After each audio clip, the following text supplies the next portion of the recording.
혼자 있는 시간이 너무 좋다고 느끼지만 막상 일주일에서 2주 정도 사람을 거의 안 만나고 지내면 괜히 마음이 축 꺼지고 말수가 줄고 무기력이 심해지는 경험 한 번쯤 있으실 거예요. 오늘은 사회적 관계와 정신 건강 이야기를 해보려고 합니다. 단순히 사람 많이 만나세요. 이런 이야기가 아니라 외로움과 사회적 고립이 우리 뇌와 몸에 어떤 영향을 주는지, 그리고 나를 지키면서 관계를 건강하게 돌보는 방법 4가지를 숫자와 행동으로 정리해 드릴게요.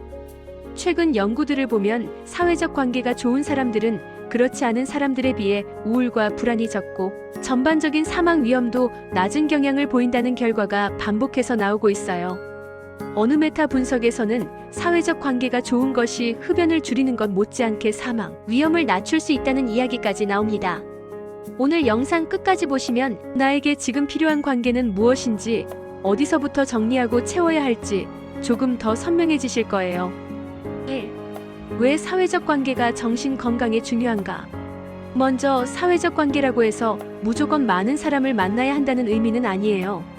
SNS 친구 수, 연락처 개수보다는 정말 편하게 마음을 나눌 수 있는 사람의 존재가 훨씬 더 중요합니다.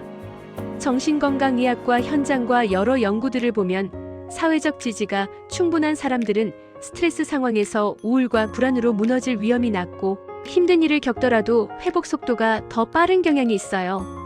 반대로 사회적 고립과 외로움은 우울증, 불안장애, 알코올 사용 문제, 수면 문제와 깊게 연결되어 있고 장기적으로는 치매와 심혈관 질환, 사망 위험까지 높인다는 보고들이 있습니다.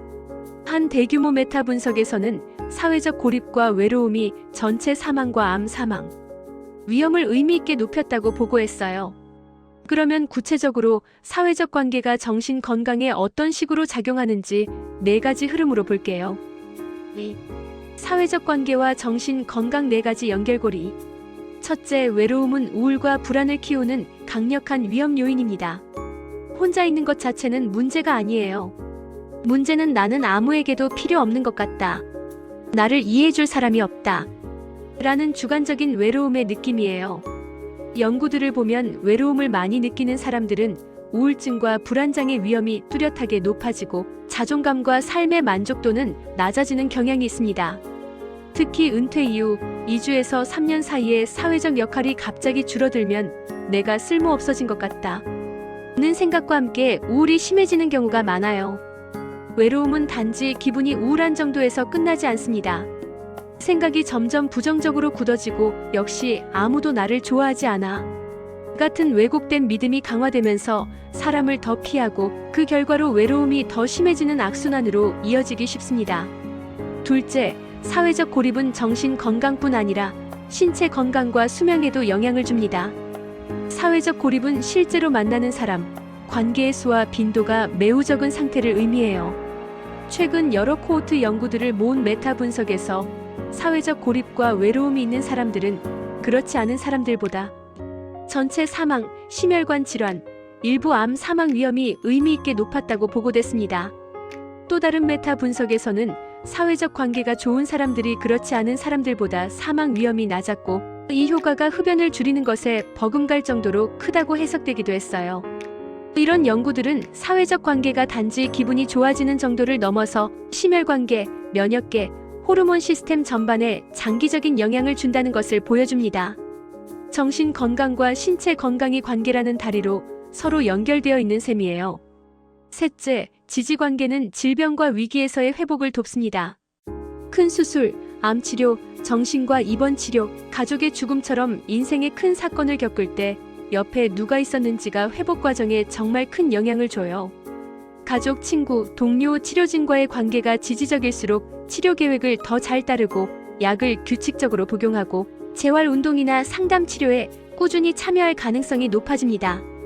또 그래도 내 편이 한 명은 있다 라는 느낌은 극단적인 선택까지 가는 위험을 줄이는 보호 요인으로도 작용해요. 정신건강의학과 현장에서도 마지막 순간에 떠오른 얼굴이 있어서 버텼다 라고 말씀하시는 분들이 적지 않습니다. 넷째, 관계 스트레스는 정신 건강을 해치지만 건강한 경계선은 나를 지켜줍니다. 여기서 중요한 포인트가 하나 있어요. 사회적 관계가 많아도 그 관계가 지속적으로 소모적이고 공격적이라면 오히려 우울과 불안, 번아웃 위험을 높일 수 있다는 점이에요. 특히 감정 노동이 많은 직업, 상대의 기분을 계속 맞춰야 하는 인간관계에서는 내 감정과 에너지가 계속 소모되면서 나도 모르게 무기력과 분노, 자기 혐오가 올라올 수 있습니다. 그래서 정신 건강을 위해서는 사람을 많이 만나느냐보다 어떤 관계를 유지하고 어떤 관계에서는 거리를 둘 것인지가 더 중요해요. 관계의 양이 아니라 질과 경계선이 핵심입니다. 사회적 관계와 정신 건강을 지키는 4가지 실천. 이제부터는 그래서 나는 무엇을 하면 될까?를 정리해 볼게요.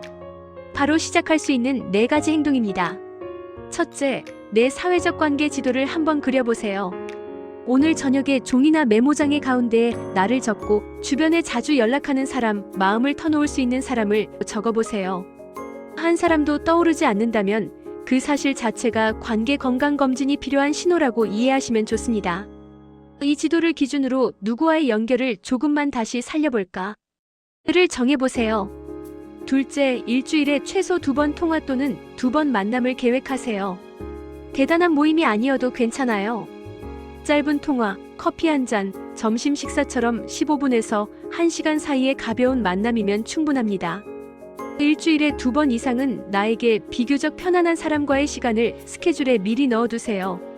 관계는 기분이 날 때만 만나는 것이 아니라 일정에 넣어서 꾸준히 관리하는 것에 더 가깝습니다. 셋째, 나를 소모시키는 관계에는 작은 경계선을 그어보세요. 통화를 끊고 나면 항상 기운이 쭉 빠진다. 만나고 오면 자꾸 자기 비난이 심해진다. 이런 관계가 떠오르신다면 안 좋은 신호예요. 이 관계를 당장 끊자는 이야기가 아니라 연락 빈도를 조금 줄이거나 만나는 시간을 1시간에서 45분 정도로 줄이거나 혼자 가기 버거운 자리는 다른 사람과 함께 가는 식으로 나를 지키는 장치를 하나씩 만들어 보세요. 넷째, 필요할 땐 전문가와 공적 자원을 적극적으로 이용하세요. 마음이 지치고 일상 기능이 떨어지고 자꾸만 숨고 싶고 잠과 식욕이 크게 흔들린다면 이때는 혼자 버티는 것보다 정신건강의학과, 상담센터, 지역 정신건강복지센터의 도움을 받는 것이 좋습니다. 요즘은 학교, 직장, 지자체에서 무료 또는 저렴한 비용으로 이용할 수 있는 상담과 프로그램들이 점점 늘어나고 있어요. 내가 너무 약해서 도움을 받는 게 아니라 내 정신 건강도 소중해서 전문가와 사회의 도움을 함께 쓰는 것이다. 라고 생각해 주시면 좋겠습니다. 오늘은 사회적 관계와 정신 건강의 연결고리 4가지를 살펴봤어요.